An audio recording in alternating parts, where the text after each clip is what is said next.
না। কারণ পৃথিবীর শুরুলগ্ন থেকে নিয়ে এই পর্যন্তই যারা নিজেদের আধিপত্য প্রকাশ করার চেষ্টা করেছে, নিজেদের ক্ষমতাকে টিকিয়ে রাখার জন্য আপ্রাণ চেষ্টা করেছে, নিজেদের শক্তিকে ব্যয় করেছে, নিজেদের ক্ষমতাকে ব্যয় করেছে, এরপরও কি তারা কি এই দুনিয়ার জমিনে পৃথিবীর শুরুলগ্ন থেকে যত রাজা বাদশা এই পৃথিবীতে আসছে, কেউ কি চিরস্থায়ীভাবে টিকে থাকতে পেরেছে? আপনার আমার জীবন পরিবর্তনের মাহফিল এবং পরকালের মুক্তির একটি গুরুত্বপূর্ণ মাহফিল হচ্ছে এই কুরআন ও হাদিসের মাহফিল। এর জন্য আমরা এখানে যারা আসছি এবং আসব, আমরা প্রত্যেকে নিয়তকে সহি করে আসব এবং মুসলমানের প্রত্যেকটি কাজ যেন হয় নিয়তের উপর নির্ভরশীল। ইন্নামাল আমালু বিন্নিয়াত। আমরা যা কিছু করব আল্লাহ পাকের সন্তুষ্টির জন্য করব, দুনিয়ার কোনো মানুষকে খুশি করার জন্য না, দুনিয়ার কোনো মানুষের বাহ বাহ পাওয়ার জন্য না। আমরা যা কিছু করব কার জন্য?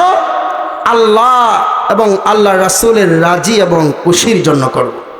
কারণ আপনাকে আমাকে কে সৃষ্টি করেছে? আল্লাহ সৃষ্টি করেছে।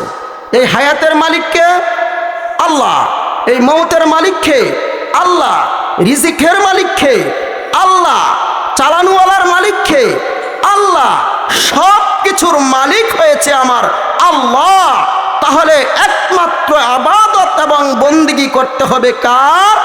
আল্লাহ। কার দাসত্ব করতে হবে? আল্লাহ পাকের দাসত্ব করতে হবে। দুনিয়ার কোনো মানুষের ক্ষমতা নাই। আপনি আমি যদি আমার 3.5 হাত বডির দিকে যদি আয়নার সামনে দাঁড়াইয়া যদি দেখি, দেখেন আল্লাহ পাক রব্বুল আলামিন আপনাকে আমাকে কত সুন্দর চেহারা দিয়ে সৃষ্টি করেছেন। দুনিয়ার যত প্রাণী রয়েছে আল্লাহ পাক রব্বুল আলামিন এই দুনিয়ার মধ্যে যত প্রাণী কুল সৃষ্টি করেছেন, সব চাইতে আল্লাহ পাক রব্বুল আলামিন আপনাকে আমাকে সবচাইতে সুন্দর আকৃতি দিয়ে আল্লাহ তাআলা সৃষ্টি করেছেন।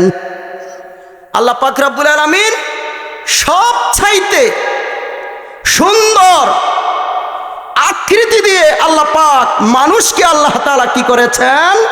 সৃষ্টি করেছেন। আর দুনিয়ার মধ্যে সবচাইতে শ্রেষ্ঠ জাতি হয়েছে কি? মানুষ, আশরাফুল মাখলুকাত। আল্লাহ তাআলা মানুষকে এত ইজ্জত এবং এত সম্মান আল্লাহ পাক দিয়েছেন, আর কাউকে আল্লাহ তাআলা দেন নাই। কিন্তু মানুষের মধ্যে আল্লাহ পাক রব্বুল আলামিন পার্থক্য রেখেছেন।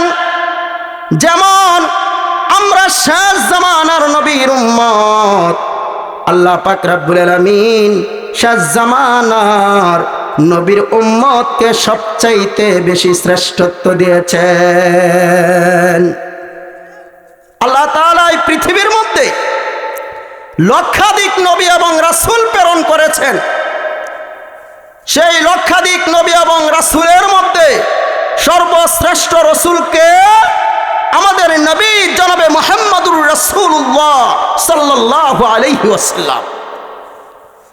যেই রকম ভাবে আমাদের নবী আখেরি নবী, দুজাহানের সরদার বিশ্ব নবীজি রাহমাতাল লিল আলামিন, আল্লাহ পাক রব্বুল আলামিন যেমনি ভাবে ওনাকে শ্রেষ্ঠত্ব দিয়েছেন, মর্যাদা দিয়েছেন, তেমনি ভাবে আল্লাহ পাক রব্বুল আলামিন সমস্ত নবীর উম্মতের মধ্যে শেষ জামানার উম্মতকেও শ্রেষ্ঠত্ব দিয়েছেন। কেমন শ্রেষ্ঠত্ব দিয়েছেন? কাল কিয়ামতের মাঠে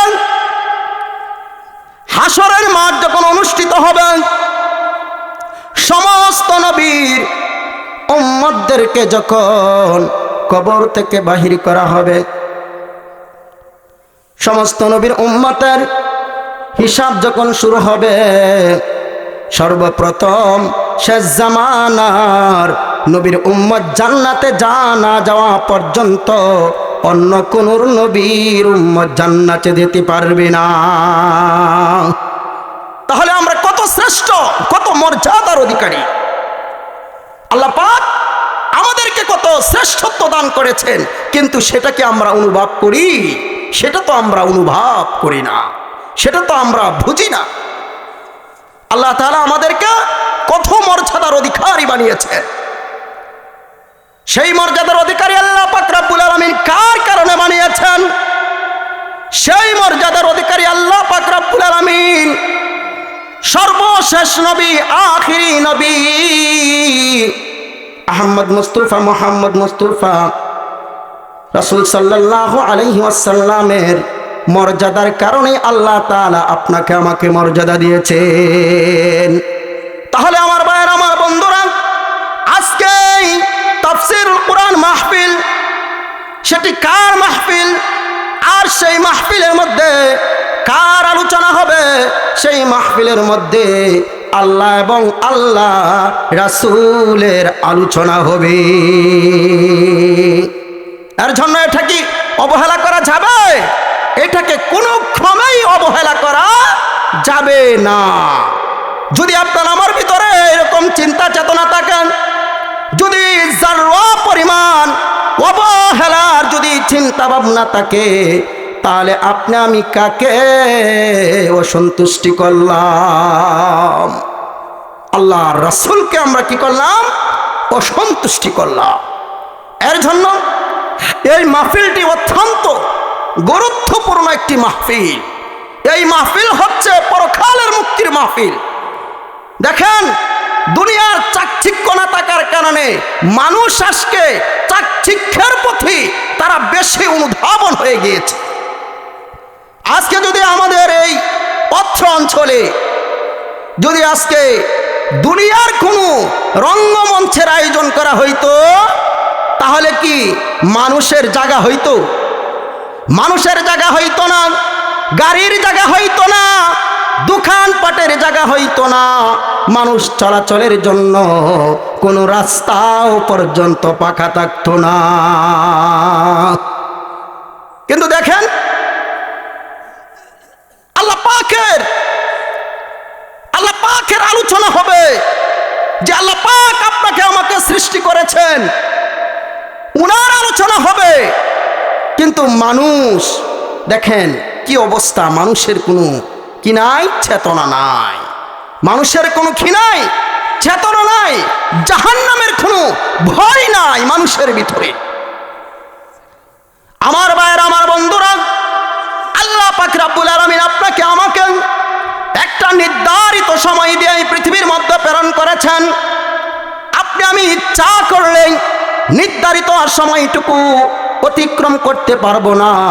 নির্ধারিত সময় আসার আগ মুহূর্তে আল্লাহ পাকের পক্ষ থেকে যাওয়ার সিগন্যাল চলে আসে। আল্লাহ পাকের পক্ষ থেকে চলে যাওয়ার সিগন্যাল চলে আসে। আল্লাহ পাক রব্বুল আলামিন আপনাকে আমাকে দুনিয়াতে পাঠানোর আগে আল্লাহ তাআলা যাওয়ার কি সুসংবাদ দেন নাই?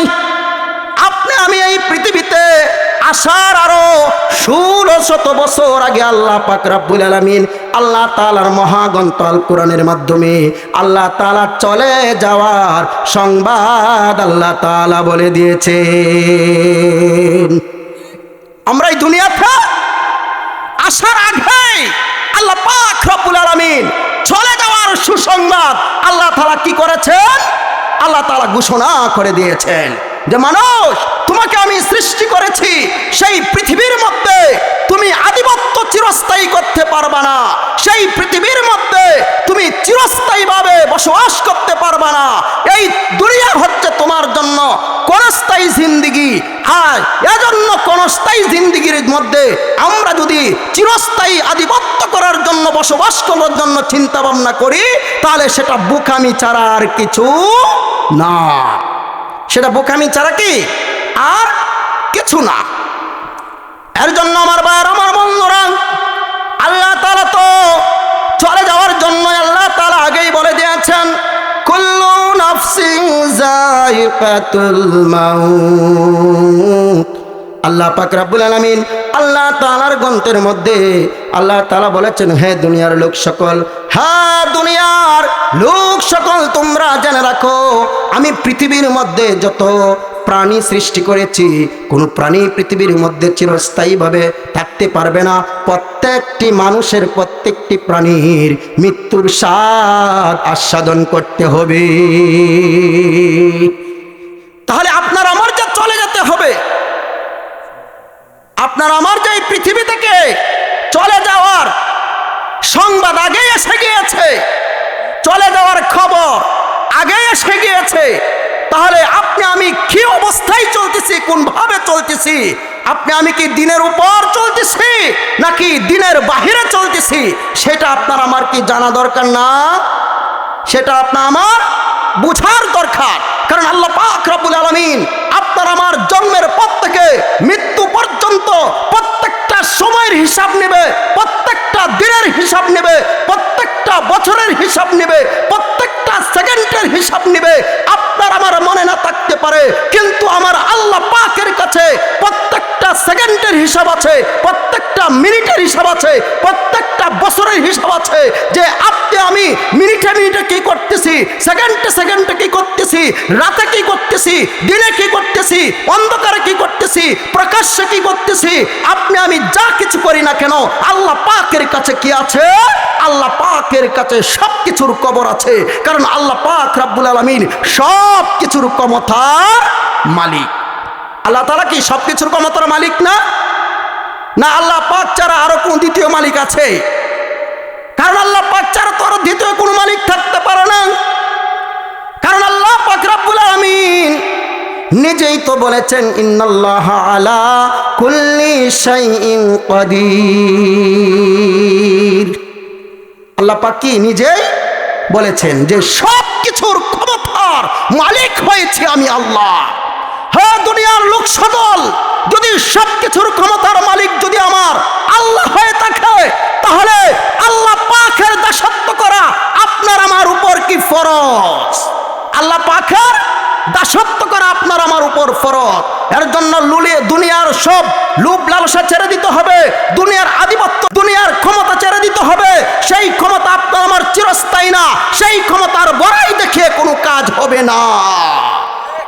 কারণ পৃথিবীর শুরু লগ্ন থেকে নিয়ে এই পর্যন্তই যারা নিজেদের আধিপত্য প্রকাশ করার চেষ্টা করেছে, নিজেদের ক্ষমতাকে টিকিয়ে রাখার জন্য আপ্রাণ চেষ্টা করেছে, নিজেদের শক্তিকে ব্যয় করেছে, নিজেদের ক্ষমতাকে ব্যয় করেছে, এরপরও কি তারা কি এই দুনিয়ার জমিনে পৃথিবীর শুরু লগ্ন থেকে যত রাজা বাদশা এই পৃথিবীতে আসছে, কেউ কি চিরস্থায়ীভাবে টিকে থাকতে পেরেছে?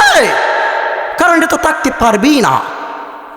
এটা কিভাবে থাকবে? কারণ আল্লাহ পাক তো বলেছেন, কুল্লু নাফসিন যায়কাতুল মাউত, যে তোমার মৃত্যু অবশ্যই তোমার জন্য অবধারিত। এর জন্য আমার ভাইয়ের, আমার বন্ধুরা, আমার সময় শেষ। ইনশাআল্লাহ আমরা যারা এখনো বাহিরে আছি, বাড়িতে আছি,